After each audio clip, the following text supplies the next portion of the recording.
আলহামদুলিল্লাহ ওয়াসসালাতু ওয়াসসালাম আলা রাসূলিল্লাহ ওয়া আলা আলিহি ওয়া সাহবিহি আজমাইন আম্মা বাদ আউযু বিল্লাহি মিনাশ শাইতানির রাজীম বিসমিল্লাহির রহমানির রহিম আফালা ইয়াতাদাব্বারুনাল কুরআন ওয়ালাউ কানা মিন ইনদি গায়রিল্লাহ লাওয়াজাদু ফী ইখতিলাফান কাসীরা বিসমিল্লাহির রহমানির রহিম রব্বি ইশরাহ লি সাদরি ওয়া ইয়াসসির লি আমরি ওয়াহলুল উকদাতাম মিন লিসানি ইয়াফকাহু কাওলি। শ্রদ্ধেয় ডক্টর উইলিয়াম ক্যাম্বেল, অনুষ্ঠানের অতিথিবৃন্দ, আমার শ্রদ্ধেয় গুরুজনেরা এবং আমার প্রিয় ভাই ও বোনেরা, আমি আবারও আপনাদের সবাইকে সম্ভাষণ জানাচ্ছি ইসলামী রীতি অনুযায়ী। আসসালামু আলাইকুম ওয়া রাহমাতুল্লাহি ওয়া বারাকাতুহু। আপনাদের সবার উপর আল্লাহর দয়া, শান্তি ও আশীর্বাদ বর্ষিত হোক।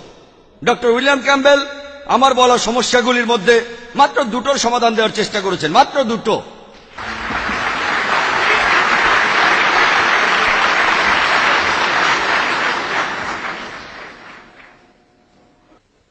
প্রথম সমস্যাটার উত্তরে তিনি বললেন যে তার মতে বাইবেলে যে দিনের কথা বলা হয়েছে সেটা নাকি অনেক লম্বা সময়। আমি তার আগেই আমার লেকচারে বলেছি, যদি আপনি ধরে নেন কোরআনের মতো এখানেও দিনগুলি লম্বা সময়, আপনি মাত্র দুটো সমস্যার সমাধান দিতে পারবেন। 6 দিনে বিশ্বজগৎ সৃষ্টি হয়েছে, আলো এসেছে প্রথমে আর পৃথিবী তৃতীয় দিনে, আর বাকি 4টা সমস্যার কোনো সমাধান পাবেন না। ডক্টর উইলিয়াম ক্যাম্বেল ধরে নিয়েছেন দিনগুলো লম্বা সময়, আর 6টা সমস্যার মধ্যে তিনি 2টার সমাধান করতে পেরেছেন। বাকি 4টা সমস্যা বিশ্বজগতের সৃষ্টি নিয়ে তিনি মেনে নিয়েছেন, খুবই ভালো। তিনি বললেন এগুলোর উত্তর দেওয়া কঠিন। দ্বিতীয় সমস্যার উত্তরে তিনি বললেন বুক অব মার্কের সেই পরীক্ষার ব্যাপারে 16 নম্বর অধ্যায়ের 17-18 অনুচ্ছেদে, আর তিনি বললেন যে তার এক বন্ধু যার নাম হ্যারি, তারপরে কি যেন মরক্কোতে তিনি খেলেন খুসখুস। বাইবেল বলছে, কিং জেমস ভার্সন অথবা নতুন ইন্টারন্যাশনাল ভার্সন, যেটার কথা ডক্টর উইলিয়াম ক্যাম্বেল বললেন, মারাত্মক বিষ পান করা, খাওয়া নয়, পান করা।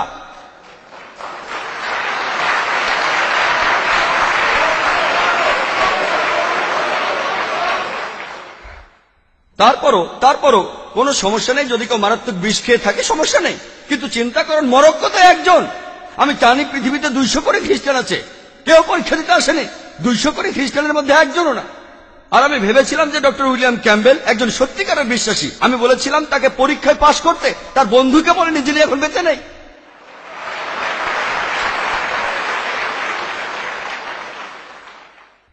আর তিনি বললেন মুখ থেকে রক্ত বের হয়েছিল।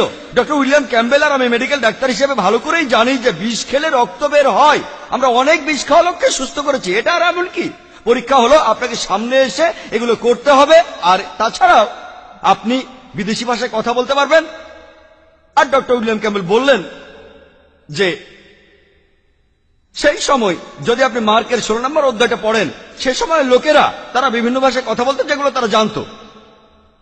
আর বিদেশি ভাষা ডক্টর উইলিয়াম ক্যাম্বেল জানেন না যে এখানে অনেক ইন্ডিয়ান আছে, আর তাদের অনেকেই গুজরাটি জানেন, মারাঠি, এমনকি আমিও।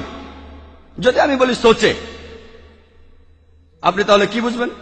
যদি আমি বলি অন্য কোনো ভাষায় নির্গুট তামিল, উত্তর নেই। বিদেশি ভাষা নির্গুট, এখানে কেউ তামিল জানেন? অথবা মালায়ালাম, ওইলাম? হ্যাঁ, খুব ভালো। আপনি কি খ্রিস্টান? আপনি না, আপনাকে জিজ্ঞেস করছি, আপনি কি মুসলমান? যাই হোক, ঠিক আছে, এই পরীক্ষাটা ছিল খ্রিস্টান বিশ্বাসীদের জন্য। এখানে অনেকেই বিদেশি ভাষায় কথা বলতে জানেন। আপনাকে এখানে তাদের সাথে কথা বলতে হবে। যেমন আপনার নাম কি, কেমন আছেন, যেমন ধরুন আরবিতে কাইফা হালুক, আপনি কেমন আছেন, নতুন ভাষা যেটা আপনি জানেন না। আর আমাকে প্রমাণ দেন, এখন পর্যন্ত একজন খ্রিস্টানও পাইনি যে আমার সামনে এই পরীক্ষায় পাশ করেছে, একজনও না। আমার সাথে হাজারো খ্রিস্টানের দেখা হয়েছে, আর এখন হলো 1001 ডক্টর ক্যাম্বেলের সাথে দেখা হওয়ার পর। মাত্র দুটো সমস্যার উত্তর দিয়েছেন।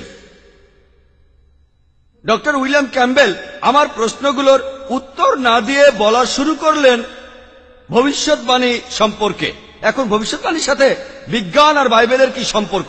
ভবিষ্যৎবাণী কি কোনো পরীক্ষা? ভবিষ্যৎবাণী যদি পরীক্ষা হয় তাহলে নস্ট্রাডামুসের বই সেটাই সবচেয়ে সেরা বই। নস্ট্রাডামুসের বইকে সবচেয়ে সেরা ধর্মগ্রন্থ বলা হতো, কিন্তু তা হয়নি। তিনি বললেন থিওরি অফ প্রবাবিলিটির কথা। থিওরি অফ প্রবাবিলিটি বলতে কি বোঝায়, সেটা দিয়ে কিভাবে বিজ্ঞানের মাধ্যমে কোরআনকে পরীক্ষা করবেন। সেজন্য আমার ভিডিও ক্যাসেট দেখুন, is the Quran God's word. এটা বাইরে কিনতে পাবেন আপনারা। আমি পরিষ্কারভাবে দেখিয়েছি কিভাবে প্রবাবিলিটি থিওরিকে প্রয়োগ করবেন। ডক্টর উইলিয়াম ক্যাম্বেল ভবিষ্যৎবাণীর হিসাব করে দেখালেন। আমি আপনাদের দেখাতে পারি যে ওনার হিসাবটা ভুল। যা হোক, সেটা করতে চাই না। আমি তর্কের খাতিরে মেনে নিলাম যে তিনি ঠিক, একমত হয়ে আলোচনা করছি। উনি যে হিসাবটা দেখিয়েছেন সেটা ঠিক, তর্কের খাতিরে মানলাম। তবে এর পাশাপাশি বাইবেলের অনেকগুলো ভবিষ্যৎবাণী সত্যি হয়নি।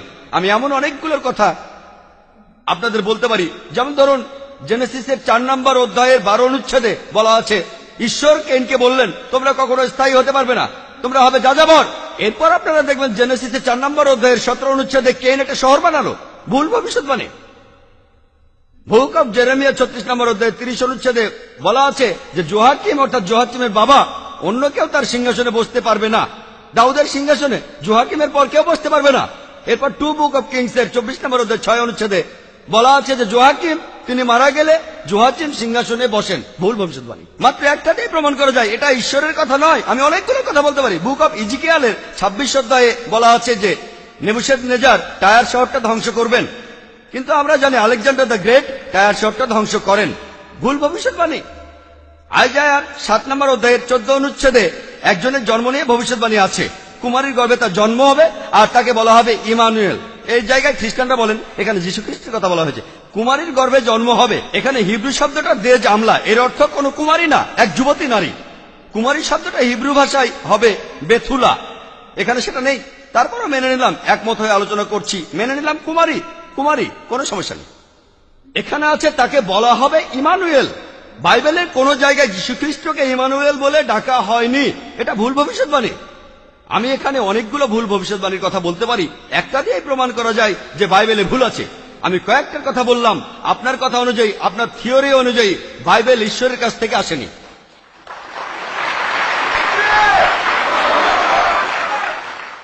وَمِنْ آيَاتِهِ